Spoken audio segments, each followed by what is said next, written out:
Hi, everyone. Mhm. So, yeah, I mean, I met Petya Grady. She lives, within an hour or so of me here in near Tennessee, and so Yeah, we had been following each other's writing for a while and became friends through the platform, of course. Um, yeah, and then was like, "Hey, let's meet up. Let's have lunch," and so it was yeah, great. yeah, yeah. It's so nice. When did you start writing, Matthew? When did that happen? I started writing on Substack in October of 23. No, I mean writing, actually writing. Like, Oh, was that when you started yeah. writing was on Substack or when you started actually writing? Like, Well, yeah, I mean, Substack was really my first serious effort. I had done writing in was it? school and other things when I was Mhm. younger, but never had, and I had personal journals and things like that, but never for an audience. I'd never written publicly uh, Okay. before I started on Substack. But, That's amazing. So, did you start because you write very confidently, it seems to me, and you write very well, and you write with real depth. It feels like there's a training there, but this is without any kind of training or you taught yeah, I mean, yourself or what's happening here? I never had any formal training. My grandmother was an author. She was a journalist, not you know, Okay. widely known or anything. She was a regional, in the Midwest United States. But she wrote for newspapers and she had self-published a couple of books. Um, and I'd grown up around literature. My family, was a very important aspect of my family's life. Um, and then, I wrote professionally in my career in the Navy, but it was, technical writing or administrative type writing. It was nothing like what I'm doing right now. So I had experience just from being around it, but I was never professionally trained, never went to school for it or anything like that. Just So reading has it great taken writers.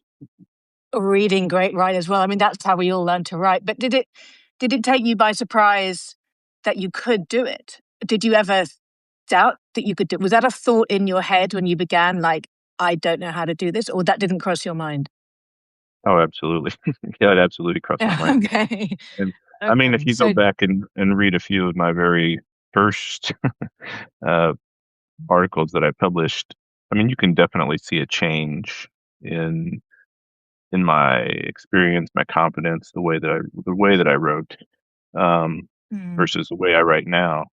So there was definitely a time where I was like, I have no idea if I wondering. can do this. Yeah, and I also had no idea how it was going to kind of blow up. I mean, my only experience with this sort of thing in the past had been, the old blogger blogs back in the day where you had like four people that subscribed to you and three of them were family members. Um, And then I had written a little bit like on Instagram. I did like book clubs on Instagram, but those are all like super short posts, kind of like Twitter sort of thing.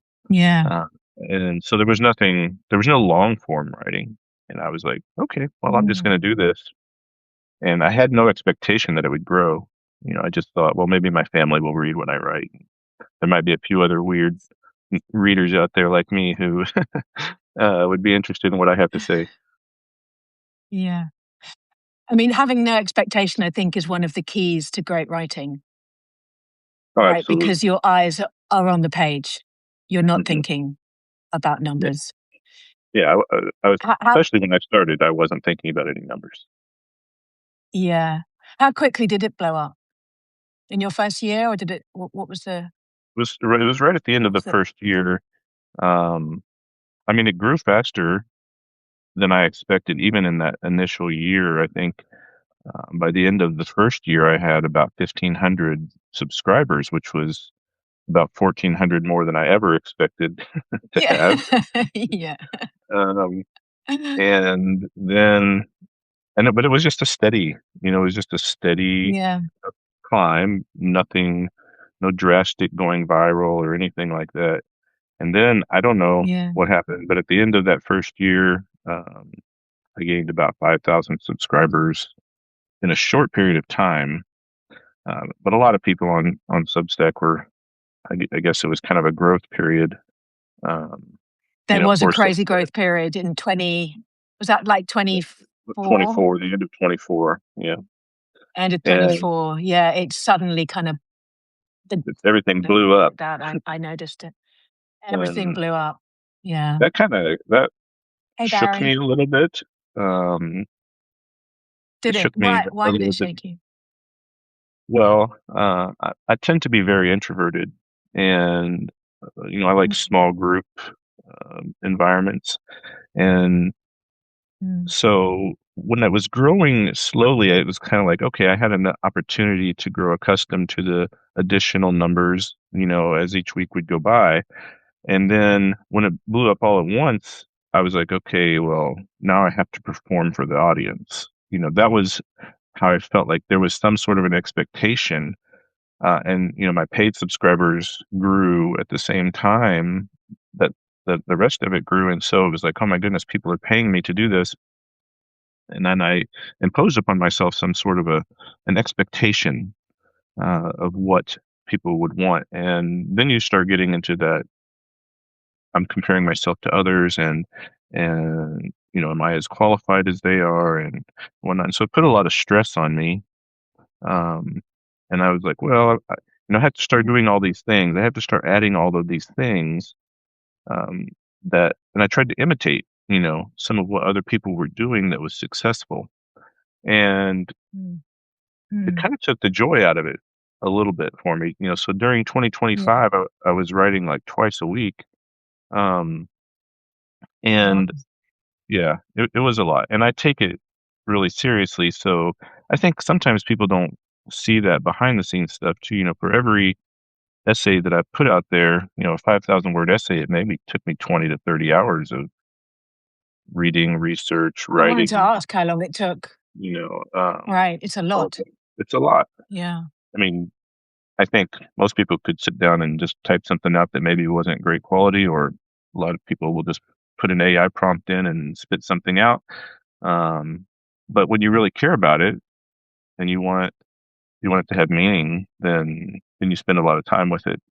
And so, yeah, it became a lot. And so this year, I kind of decided I'm gonna pull back just a little bit and not and publish only once a week, um, so that I can give Mm. more of myself to it and have a little bit more of the joy in the process. Were you surprised at that temporary response your system had to the growing numbers, that, oh, numbers are big, I must perform, and that losing sight of the heart? Were you surprised that you had that response, however temporary it was? I was a little surprised. It caught me off guard. I mean, the growth caught me off guard, and my, Mm, I guess my system response to it caught me off guard. mm, Uh, I yeah, I have always known that I was introverted and that I prefer small crowds or intimate groups, of people. yeah. And I think that's one reason why I'm ideally suited for writing in an online environment, because, Mm, I'm here in my home alone and I can kind of do my thing and then put it out there. But as it grew, you know, just like any other platform or anything else, you get trolls and you get people who are just out there to cause problems or whatever. Um, and so my anxiety grew along with it, and mm. that wasn't helpful. So I kind of had to step back and just ask myself, well, why am I really here? What's the purpose? Okay. Yeah. And when was that point? When did you do the stepping back point? It was probably about mid-year of last year, Okay. 2020, 2025. I had committed to leading this year-long read along of Homer's The Iliad and the Odyssey. And so I was it was one book each week.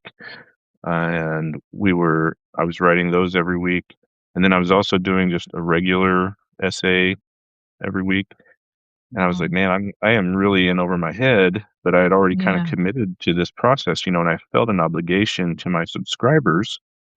But I got a little bit ahead on my writing, and I kind of took a week or two off, and I was like, okay, I need to evaluate where I'm at and why I'm doing this. And so I decided, well, I'll go ahead and finish out the year of what I'm doing because I committed to this, but in the new year, I need to reassess how I'm going to approach this so that I'm not burnt out and I'm providing, I'm actually establishing a relationship with my readers. Um, I don't I don't want to see them as numbers. Mm. That wasn't why I came to Substack. Mm. I wanted, that closer knit community, and I get a lot more out of it, and I think others get a lot more out of it when I can have the time to write and be myself. Yeah. I mean, that comes across loud and clear, certainly in the last couple of essays you've published. The Commonplace number 15, I was just rereading that now. Funnily enough, I had 2.5 weeks completely alone just after Christmas as well. And it was just as kind of challenging Hmm. and caused just as much introspection, I think, as you describe. Yeah, and so does it felt like reading that and reading The Drowning Man, which is a brilliant essay, and I reread it again, obviously just now. And particularly, I noticed while I was reading it how much I wanted to stop and repost sections. Which obviously, because of the content of The Drowning Man, I was like, no, do Yeah. not do that. It's amazing Sit. how many people have reached out to me and said, even while I was reading this essay, I kept getting distracted, and so it really drove it home for them, uh, the truth of what I was trying to get at. So that a lot of Yeah. people experience that same sort of thing. Yeah, I'm going to quote, I've highlighted a whole load of things, so I'm just going to quote a couple of things. Anybody watching now who's joined us, if you haven't read The Drowning Man essay by Matthew Long, please do read it. But also, what I love is that you give people the option to download it so they don't have to read it, which is exactly what I did. So then I could highlight it. So I'm not sure who you're quoting here, but there is a quote here where you say, when a person is interrupted while focused, research shows it takes an average of 23 minutes to regain that focus. Every notification, every ping, every red dot pulls us out of whatever we're doing and resets the clock. This isn't a design flaw, it is the design. Platforms profit from our engagement, and interruption is how they ensure it. Really nicely, clearly put. Disturbing. It's disturbing. Disturbing. Um, you know, they don't want us to be intellectually engaged with whatever it is that we're trying to engage with. Whether that's a book or an article or with someone else on, establishing a real relationship with someone online. They want us to constantly be distracted because the way our minds are designed, when we're distracted, we're going to chase the shiny object. And usually that's an advertisement or, oh, hey, something over here where they can get me to spend my money. Or even if I just click on an ad or something, well, then they're getting paid, by that company. And so that's what they're trying to do. They don't want me to be focused. They don't want my attention focused. I learned about providing the downloadable option from Ruth and Peko Deskovsky. They're a married Oh, couple that okay. that write, and they write a lot about the age of the machine. Peko was the author of my book of the year Mm. last year, but they have, you know, ever since I started following them, they've always put a PDF on their articles for the very same reason. Hey, we want people to read our content, but we don't want you to be stuck to a screen. And Okay. so that really connected with me. And I wish that Substack would make that a little bit easier, like an intuitive part of the platform. Yeah, is it Um, not just a button then? I can't just find some drop down menu and bingo. no, Oh, I okay. mean, I actually manually have to make the PDF and then attach it to Oh, so you attach it as an attachment in the, okay, but still in the drafting stage. Yeah. in the drafting stage. Okay, but worth it. There's a bit later on, and this really struck me, and you said this is what you're haunted by. Is democracy possible without sustained attention? And that really joined up the dots for me in terms of where we find ourselves now and the attention economy. It, I mean, do you want to answer that? Is democracy possible without sustained attention? I don't believe it is. I don't. Yeah. I think that. I think a democratic society, without getting overly political, it takes great thinkers. It takes people who are able to think and have independent thoughts. It also takes people who are okay with disagreeing with one another or having different thoughts and being able to have civil discourse about those ideas. You and I can both agree that literature is an amazing thing, can influence our lives or whatever, but we may have different ideas about what type of literature is Mm, important you know, yeah. but we can have that conversation and we can disagree about our findings, but we can both still be civil, um, and in agreement about what the end result should be. I think in a democratic society, that is also an essential thing, and much of our attention economy now has got to where it appeals to the fringes of of thought. So you have the extremes of thought. If you look at particularly here in the United States, the different media outlets, they either appeal to the far left or to the far right. And Mm, much of the online content that's out there, especially on social media platforms, is the same. And so mm, it's like this thing that it's appealing to the emotional impulse of people rather than getting them to think through their ideas and thoughts and having a conversation with somebody. Um, mm, and I think that's what the government wants. I think that's what the people in charge want. They don't want us thinking. They want us to just follow these emotional impulses and kind of be like sheep, to go along with mm, whatever they're wanting. Um, and I think mm. that's a really sad and unfortunate thing because I think that the United States has a beautiful history as far as not all of us our stuff has been great, but we have a beautiful history of trying to find our way through the democratic process, to find the right answer. Uh, Certainly, like any nation, mistakes made along the way, but for the most of our history, you've had people willing to have a discourse about it. Yeah. And, you know, when you stop having that discourse and stop thinking deeply, and stop paying attention to ideas, then I think everything kind of starts to drift away. And the essential humanity of each other, really, no matter what our political affiliations or opinions are, even the most extreme, we all begin as a human, and it strikes me that that middle ground where we can meet as humans and be Yeah, free to discuss. absolutely. I mean, one of my kind of personal mantras is just about, being kind. I posted, I Mm, had a quote in my commonplace essay this week about that.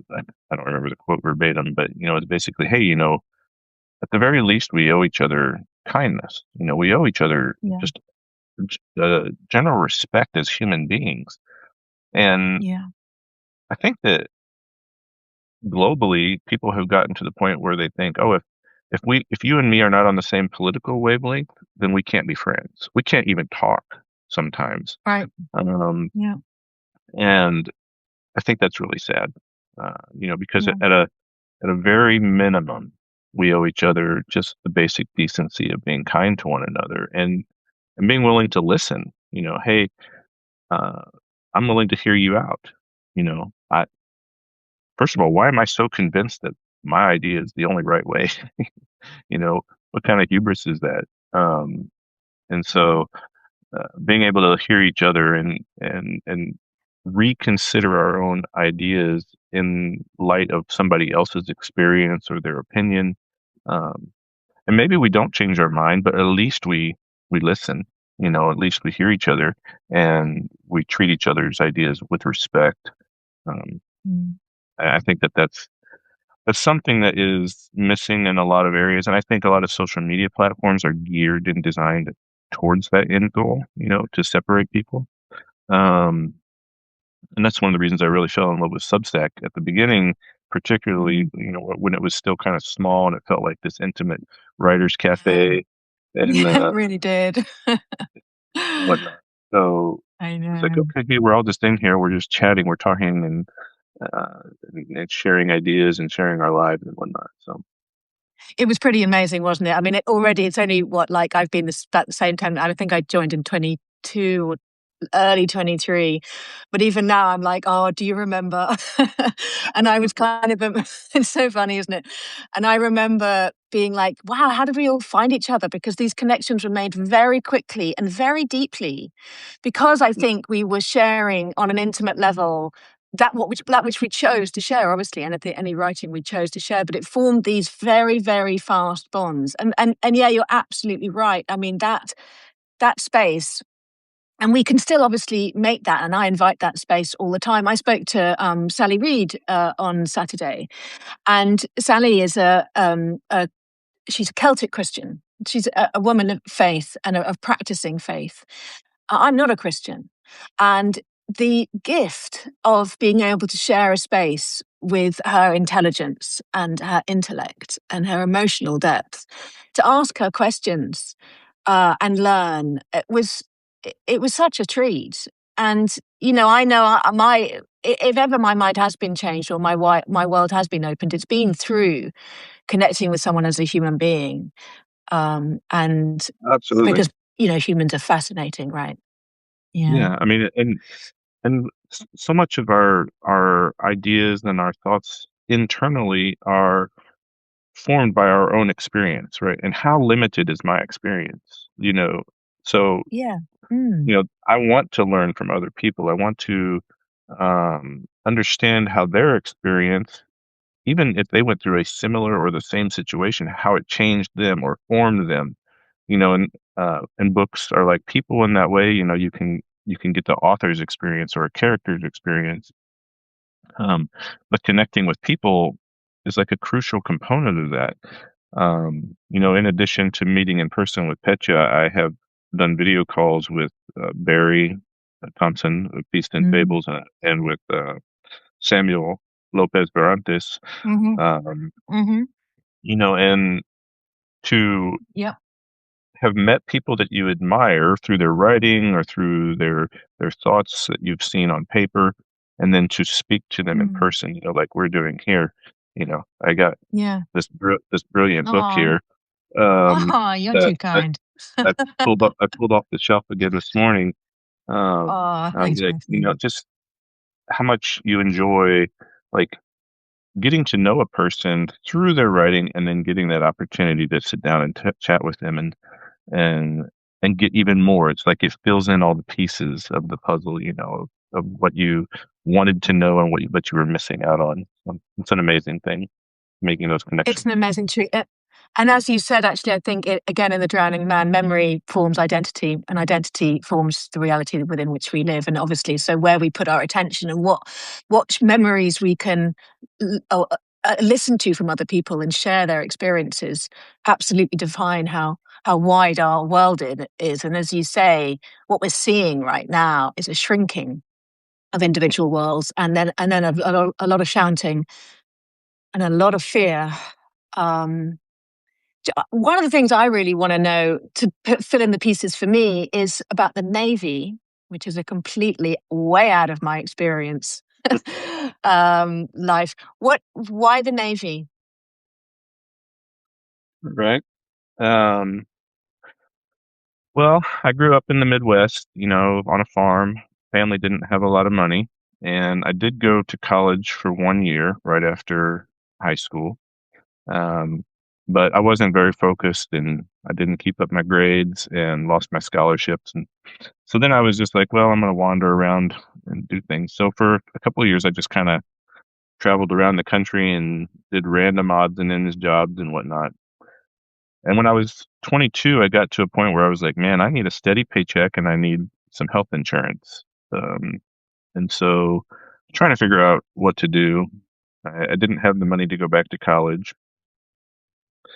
And I had grown up listening to my grandfather, my mom's dad, talk about his time in the Navy. He was a sailor during World War II. Oh, And so okay. he, all the time I was growing up, he would tell us stories about his time on the ship. And he was a cook on a battleship, or yeah, I think so. I don't remember the exact type of ship, but anyway, he was a cook, but Um, Traveled mostly in the Atlantic theater. Talked about all of his different travels and the friends that he made and just different things. And so here I was, in need of a job. I was like, well, maybe the Navy, has something for me. And when I walked into the recruiter's office, my initial thought was, hey, I'm just going to do my 4 or 5 years. And here in the US, we have a program called the GI Bill, which, if you serve um, your time, they'll pay for your college or give you some money for college. And so I thought, well, I'll do my 4 or 5 years and then I'll take the GI Bill and I'll go back to school. And so I joined and discovered I kind of liked it. It was an interesting environment for a guy who had grown up in the rural Midwestern part of the United States, very far from the ocean. It was an opportunity to see more of the world, um, but I was learning a lot too. The Navy, provided a lot of educational opportunities for me within the Navy's training, not formal education like college or anything, but just training opportunities. They would train me on trades and stuff, and so I fell in love with it. I volunteered for the submarine force, which Oh my was, God. you know, at the time I didn't know anything about it, but they were offering $100 extra each month for anybody who signed up for the serve on submarine. And I was like, I was so poor. I was like, Oh yeah, my I'll take God. the extra money. And the submarine force is really a small, tight knit community, um, very intimate. Maybe 120 people on a submarine. You cannot Oh, be claustrophobic. You can't be too obsessed with personal space, and so you build really close friendships and relationships with people. Um, Everybody's trained on firefighting and damage control, and you know you're in a you're living in a hostile environment because your home is intentionally sinking. And so just already I'm panicking. I can't cope. so you have to Oh really my trust the people God. around you. You have to really believe in and trust the people around you. That if something goes wrong, they're gonna know how to save your life and you know how to save theirs and whatnot. By the end of my first tour, I had gotten married and we had a child, and so my situation was changed and financially I needed to provide for a family now, and so I reenlisted, just went to a shore command for my second tour, and while I was on while I was there, I was able to go to night school and earn my bachelor's degree. So I was working full time during the day, come home. My wife was at home and taking care of our son, and then our daughter was born. So I'd help there, and we'd do dinner and whatnot, and then in the evenings I'd go to college. It was a demanding thing. It was really a lot, but I didn't have to pay for the What school. age? How old were you at this point? I would have been 27, 28 around there. Mm. Wow. Um, so the Navy, they do, if you're going to college while you're on active duty, they'll do tuition assistance. And so they, paid for my education. Um, Mm. and the plan was, is that at the end of that tour, I was going to get out. We were going to go either back to Missouri, where I was from, or my wife is from South America. She's from Peru. So we had, talked Mm. about potentially going there. But then the economic crisis hit in 2008, 2009 time frame here, Mm. well, globally. And so I really couldn't afford. There weren't a lot of job opportunities, so I couldn't afford to leave. Um, but I decided that if I was going to stay in the Navy, I was going to really make a career of it. And so I decided to apply to become an officer. I'd enlisted as an enlisted sailor originally, but for career purposes, I thought, well, I'm going to make the most of it, as far as opportunities and money and different things. And so since I now had a degree, I applied for commission as an officer and was accepted. And so I spent the first 12 years as an enlisted sailor and the second 12 years as an officer. Um, Wow. Traveled the world, visited 30 some countries, you know, saw lots of different things. So it was great. Okay, I'm going to go forward again in a minute, but can we just go back to the submarines for a second? How Sure. did you know you wouldn't be claustrophobic? And what happens if you're down there and then suddenly you just lose your mind? Well, there's definitely a lot of training that takes place Okay. before you ever go on your first like underway out to sea. There's a Okay. submarine school in Groton, Connecticut, where you go through a lot of training and you're kind of put into some tight spaces and adverse environments, sort of thing, to kind of test you out. But even then, after you get to your first submarine, um, the crews have, I guess, well, when I was a young sailor, it was definitely hazing. There was types of ways where um, you would be made to and feel intentionally uncomfortable to kind of push your boundaries, so that people could see how Wow. you would react. Because we In the didn't want to. training, in this is Yes, this correct. right. And so we didn't want people having an adverse reaction. But you would be made to feel very uncomfortable. Um, and some of those techniques aren't allowed anymore. They're kind of questionable, and so some of that stuff isn't Okay. encouraged anymore. But they do try Okay. very much to ensure that there's psychological testing that you go through and different things to make sure that, hey, you're not going to have a breakdown and stuff. Because honestly, if you're out there on a mission and something happens, there's no way to. They're not going to come up. They're not going to come back Right. for one person. Some of the like Right. more dramatic stuff that kind of caught me by surprise. Um, you know, every single person that goes on a submarine has to have their wisdom teeth removed because we don't have dentists on board. So if you got an impacted wisdom tooth or something, there was nothing they could do about it. On one of our deployments, one of my fellow sailors, his dad passed away like on day 2 of our deployment, and this is a 180-day deployment. Well, he didn't find out until we got home because they can't tell you. Because Mm. if you have like a mental breakdown or a psychological, you just they can't let you know because they can't come off of the station. Um, so there was a lot of complexities and a lot of intricacies to it that does make it a tight knit community, and you really lean on each other and support one another. Um, Mm. but it's not for everybody. It's certainly not for But in terms of training, how many guys are on a sub and girls? everybody. About How many people are there at 120. one time? About Okay, 120. so in terms of training 120 people to be in an environment without fighting and getting upset because they have different opinions of, either politically or how to live or the music they like or the millions of things that we decide will break down a relationship. Mhm. That's an extraordinary training, right? It is. It really is. And when I was in submarines, it was in male only um, Mm. environment. At that time, they didn't allow women to serve on submarines, even though other countries, did. I know that United Kingdom and Australia and other countries had already allowed women to serve on their submarine forces, but we didn't when I was there.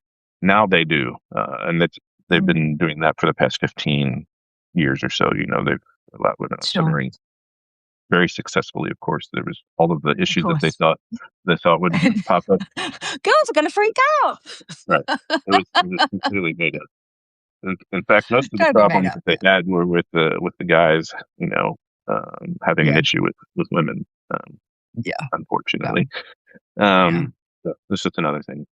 But Mm. yeah, the training is pretty amazing. I mean, Mm. you have all levels of seniority. You have people who've been in submarines for 20 years or so, and it's all scaled down to brand new sailors.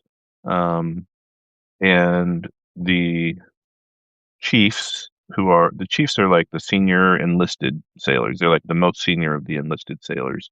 Um, so they're really in charge of the crew. They're in charge of like the technical work. They're in charge of taking care of the people. Whereas the officers are more focused on like the mission, that type of stuff. the chiefs run the show, and they really make sure that people are prepared. Their job is to take care of Mm. people, and they really do a great job of it. Um, but it is interesting. I mean, I think that is part of what got me so fascinated to understand other people was living and serving in that environment because, here in this very small contained bottle, basically, you have Yeah. people from every state, every financial background, every race, every religion. Like you were saying, they might like different music, they might like different activities. Um, at every night or after every one of our like watches, watches like 6 hours long, so it's like the time when you're on station.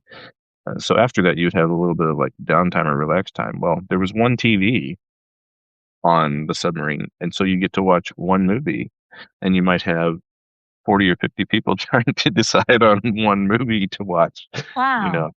Um, How and did you so decide? What was how did you decide? um, we would come up with creative ways. Sometimes it would be seniority. Sometimes it would be if somebody had uh, accomplished something or they'd uh, finished something on their qualifications, or maybe if it was somebody's birthday, Right. or you would come up with creative ways. And usually, what would happen is we'd narrow it down to two or three, and then take a vote among people or something, and it worked out. Um, Oh, wow. People were mostly just happy to be able to have a time to kind of de-stress, and relax. So yeah, Yeah. we made it work. I mean, you have to make it work. That doesn't mean that it was always perfect. There were definitely times where there was disagreements and things like that. But you definitely learn how to um, live in other people's space and allow other people to live in your space, uh, and get comfortable with being uncomfortable. Yeah. And it sounds like the stress and pressure put real perspective on the joy bits. Like, let's not lose sweat, let lose sleep over which Right. movie we're going to watch. Let's just be Yeah, glad we can watch a movie. absolutely. Yeah. Yeah, that's correct. Yeah. Yeah. Were you in battle? Were you in states of war? What during your time? Well, almost all of my service. I mean, I joined the Navy in May of 2000 and retired in 2024. So all of my service was during Iraq and Afghanistan, and all of the wars in the Middle East, the war on terror, global war on terror, all of that stuff. So yeah, Mm. I was over there and in the thick of it numerous times. Um, After I became an officer, I deployed to the Middle East on an aircraft carrier, and I also uh, served for a little while in a support role with the Navy SEALs. And during that tour, I deployed to Iraq. Um, so yeah, I was over there in the mix of it. Mm. Were you frightened? I think that it's no, yes. I mean, I think that it's normal for and healthy for a person to have a certain amount of fear. Um, but you also have a certain amount of trust in the people around you. I think, at least in my experience, I don't know if it's a universal experience, but my experience was that I really grew to trust the training that we went through. On the submarine, every single Mhm. person was trained as a professional firefighter, because what could possibly be the worst thing in the world would be to have a fire on a submarine, right? You're in a contained I don't environment even want to talk about it. that's Yeah. submerged. And so everybody's trained in that. With the Navy SEALs, I mean, these guys are the ultimate warriors. They're really, really competent in what they do, and they would trust me in what I did. And so, we would just rely upon each other's expertise and training in those environments. And so, yeah, I mean, there's times where the enemy is shooting shells at you, or different things, and you're thinking, oh, well, got to hunker down or whatnot, or you're just concerned about whatever may be happening. Um, that you feel a tinge of fear, but Mm. usually uh, getting through the moment, like the adrenaline of getting through the moment, overcomes that, and you're just focused on what you need to do um, in that time frame. Yeah. And did that change up when you became a father in your second tour uh, as an officer? Did that change up your experience of risk?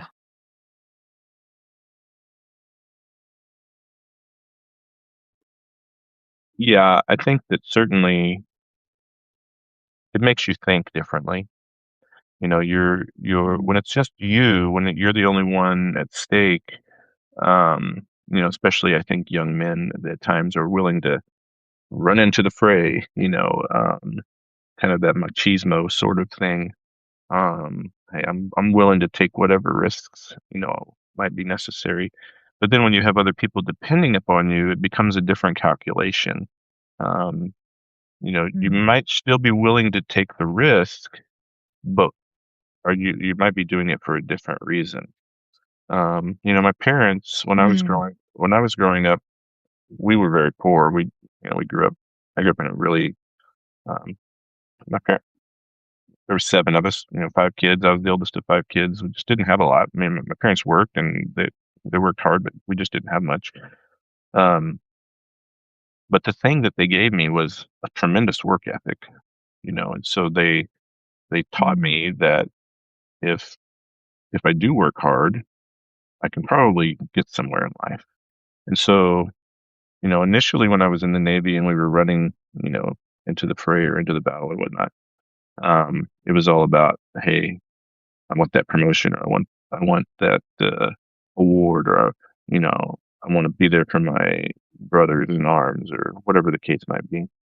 And as my Mm. career went on, and I had a wife and children, it became more about, well, how can I best provide for my family at home?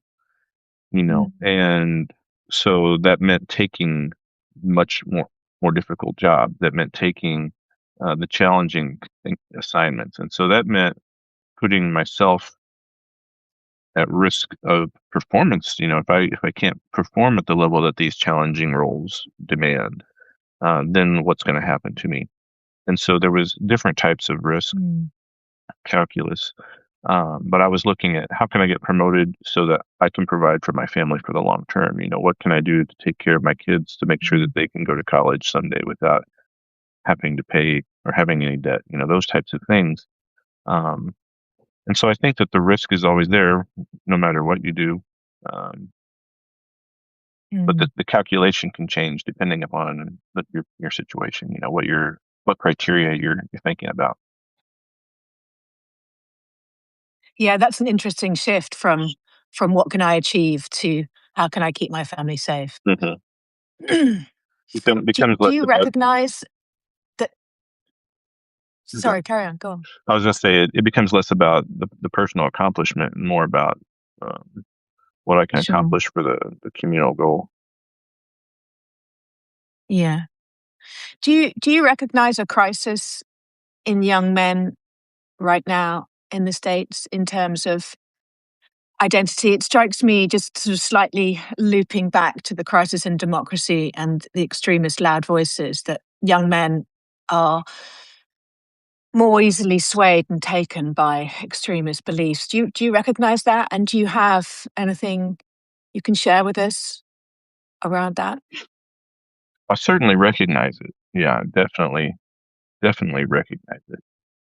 I think, Mm. um, I don't want to get too political, but I think that the United States itself is going through a bit of an identity crisis. Um, and, Hmm. there's just a lot of chaos. Without commenting on what is good or bad, really, I think that, Hmm. throughout the years, people had very well-defined identity or ideas of what different roles were. Whether those are good or bad or right Mm. or wrong, I don't really know, but they had a very defined identity of how roles were.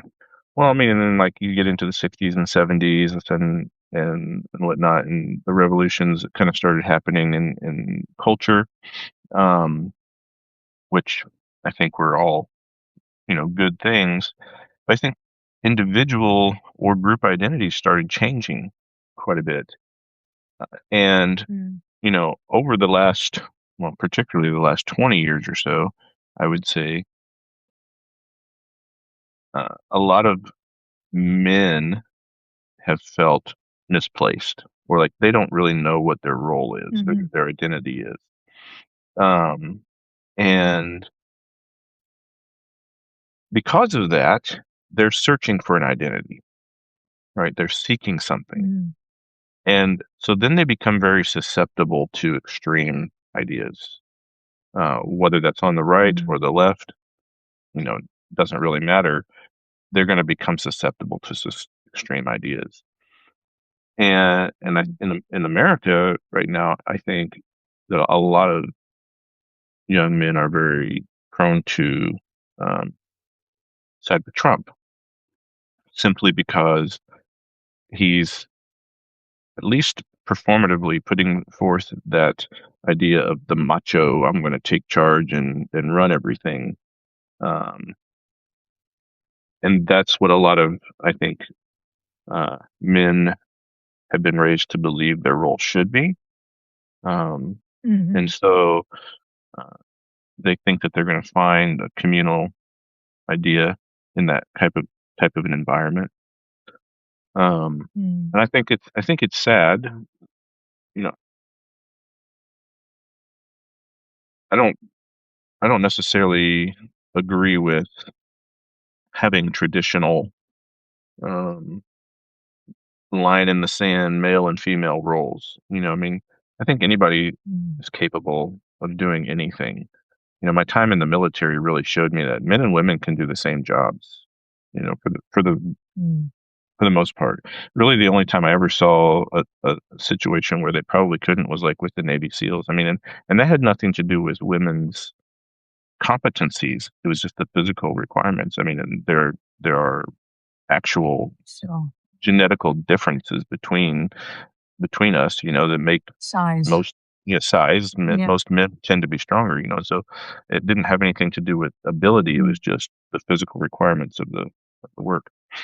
But in almost every other environment, Mm. men and women could do the same things. Um, and so I Mm. think it's sad when we try to appeal to people's base um, emotions and stuff like, oh, I have to be the man of the house or I have to be in charge of the family. You know, some of comes from a religious background. Some of it comes from just, a specific mindset and culture. Men have typically run societies. Mm. Um, and so I think that it's unfortunate that people get locked into those ideas. Um, but Mm. I definitely see that. And then, I look at my own son. My son is 22. He's a senior in college, Mhm. and he's trying to find his way in the world and whatnot. And it's a complex place to be, because you know Yeah. me and my wife, we raised them to be loving and kind and not judgmental and whatnot. And so, Yeah. you know, trying to accept others and and be open to others' ideas but still trying to find your own way. Um, it's a complicated Mm. place. I would not want to be a kid today, trying to grow up in the Me environment neither. that I know. they're grown up in. Mm. Are they readers? Are they reading literature? No. My son, I mean, they both, we had books around our house all the time. Um, So we read to them when they were kids. They definitely read a lot when they were younger. Um, my wife is not much of a reader. She loves to read like medical journals and stuff like that online, but not necessarily Is that books. her profession? She was an accountant when she lived in Peru. Now she's doing medical interpretation. She teaches Spanish online Mm. different things. But she loves medical, anything to do with medicine.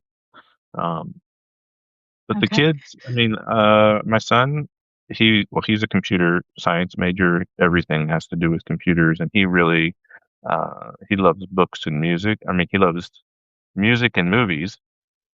So he does read occasionally, but not as much for enjoyment. My daughter, uh, Mm. typical 18-year-old teenage girl, mostly spends her time on TikTok. Um, but she does read it. Yeah.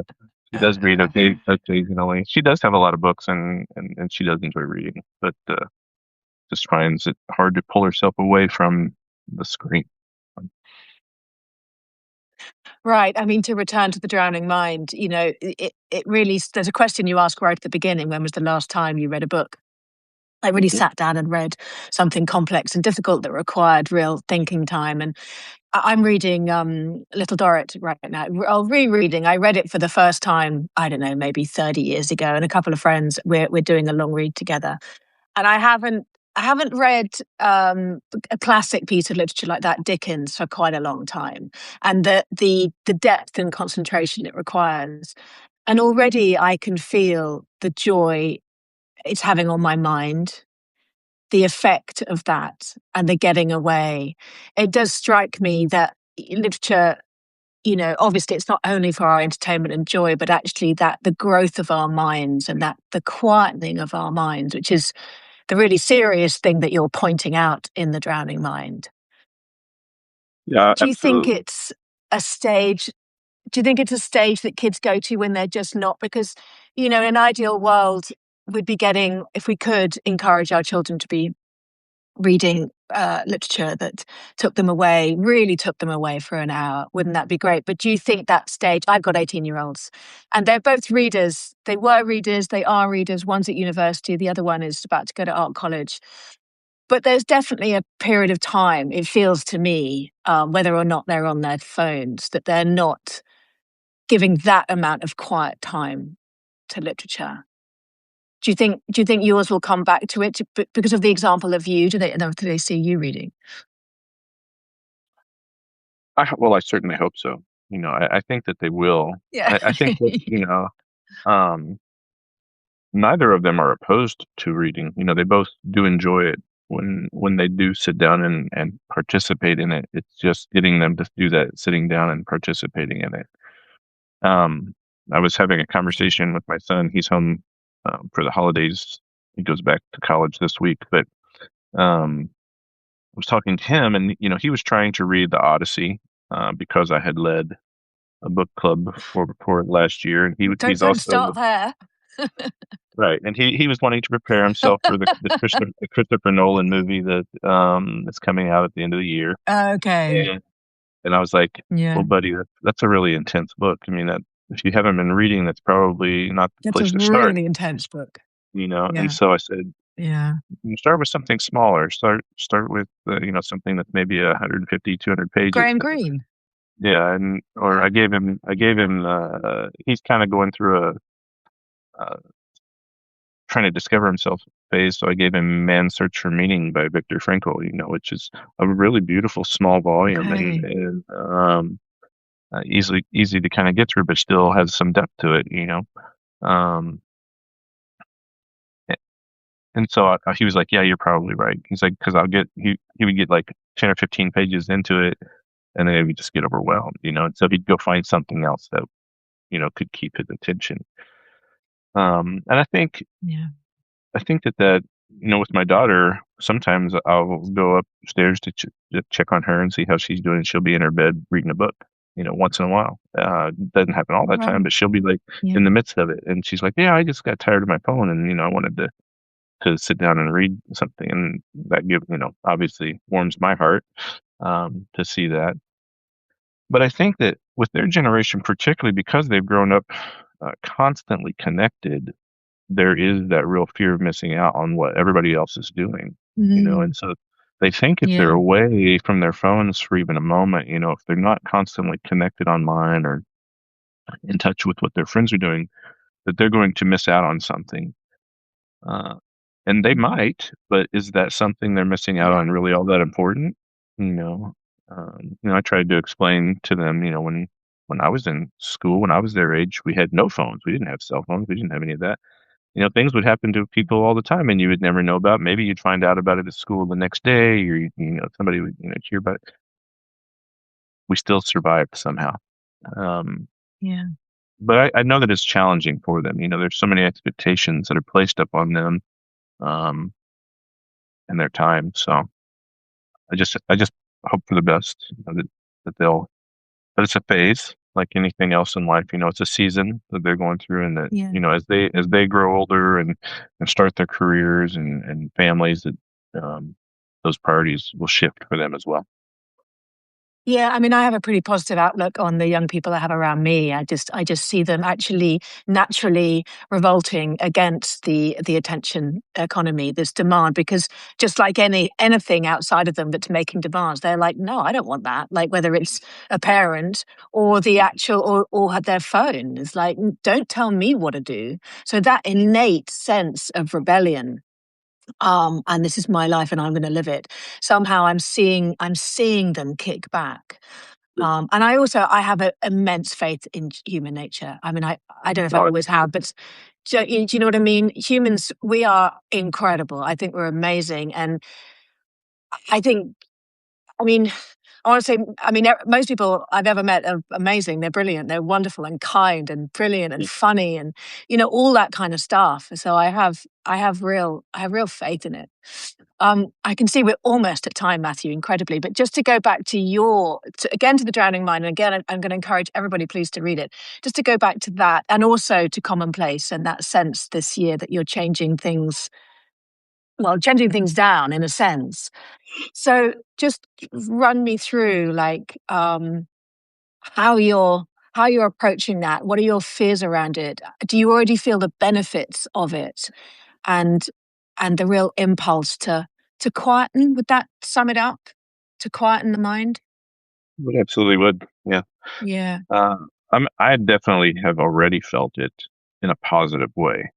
yeah, Like I wrote about, I took the 2 weeks there over the holidays to kind of quiet things down. And even though it was very lonely, mm, being here by myself, I think it was a valuable time. yeah, And looking ahead to this year, I do have a plan of what I'm writing, but I'm writing this Roots and Wings series. Um, it's much slower pace, much easier for me to maintain than the Homer series was. I'm also doing the Age of Noise series, which The Drowning Mind was the first essay in that. Just kind of, but exploring things that are mm, important to me, exploring things yeah, that really have meaning. Last year I kind of felt that I was writing out of a necessity that I had to write. This year I'm feeling like I'm really mm, trying to write the things that are important that I want to write. And everybody says, "Oh, well, you should write short form. You should write shorter things and stuff, so keep people's attention." I'm like, no, I'm going to ignore that. I'm going to write what I want. I'm going to write 5,000 word essays, good. and if, Yeah, and if people want to take the time to read them, then that's amazing. I hope that they will. But it has been an the encouragement. I feel joy like that I've you a breath of give. fresh air. Well, thank you. I appreciate that. Yeah. So, um, I have a lot of hope. Like you were saying about people, I think people are just amazing. Human beings are just absolutely Yeah, wonderful creatures. And I think that that's part of the problem. Like the people in charge don't want us to see each other as individuals. They want to put us in these like yeah, pockets of ideologies. And so it's very easy to hate someone when you don't know them, right? If you just think, oh, that you put them in a little box over here, they think this, and I hate this, so I'm going to hate them. But then when you sit down and talk with yeah, them, right, you get to know them as a person. You get to know them as a human being. And you go back to that innate thing of, hey, we just owe each other to be kind. We owe each other that general kindness as a human being. You really get to recognize, wait a minute, we have a lot more in common than we do what separates us. So why are we letting these people uh, try to control our lives and divide us, and create such a divisive world? Um, And I think that's where, the drowning mind comes in is I'm tired of letting other people control my thinking. Yeah. I don't want that external influence to always be dominating what's in my head. I want the opportunity to think deeply and to create my own thoughts and then to share those with others and have a dialogue. Yeah. And when I take moments of quiet, which I do a lot, I'm able to, I mean, often I will just, I'll finish something and I will just stand in the middle of the room like, okay, what am I doing now? And I'll just stand there until I know. And it will come. I'm like, okay, now I need to go for a walk. Or now I need to go and do that bit of work. Or now I need to call this person, whatever it is. But I will just take those moments of complete silence, quiet, just to hear the still, quiet voice of calm inside of us all. And that voice, right? And that voice always wants to, always wants what's best for me. Actually, that's the truth of it. And it will always direct me to where I need to go next. And I think that impulse and what you're encouraging by example in The Drowning Man is to take those quiet moments, to walk without your AirPods, to spend an hour reading. All of these things connect us to ourselves, which is obviously the primary connection to each other. And it is what'll save us as a species. Absolutely. Well, those Um, quiet times are really the most important.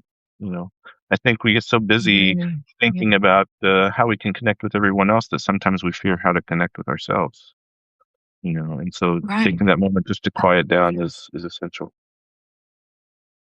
It's essential, and I know that's through many years. I had many years of addiction, and during those years of active addiction, I know what I was searching for was connection with That's myself. That's what I was searching for through exterior substance. Yeah. We have connected here, Matthew, and it's been really beautiful, amazing. So happy about it. Thanks for sharing all of your Navy history as well. There's more I wanted to know, but it's such a world that I know nothing about, and thank you for everything you've done. Thank you for being on the bookshelf. It's Thank you brilliant. for the Thank you time. for writing long, considered essays. So great. And I think as well, I just want to say that it's so clear to me in those long considered essays that yours is a mind that has, delved deeply and read widely into literature, because it's that ability to be able to think quietly. I see the teaching of literature in your writing, and it's a real joy. Well, thank you, Eleanor. It's been a pleasure. I'm glad to have met you finally here It's been and so great. look forward to I know, continuing the friendship. finally. Yeah, so great. Okay, and we all love your dog, by the way. I got lots of messages like, we want to see the dog. She's asleep over on the So I couch. think everyone's, oh, okay. Well, we're all sending our love to your dog. Okay, I will see you in the States. Have a beautiful day. Thanks for joining me. Take care. Bye, Bye. Matthew. Bye.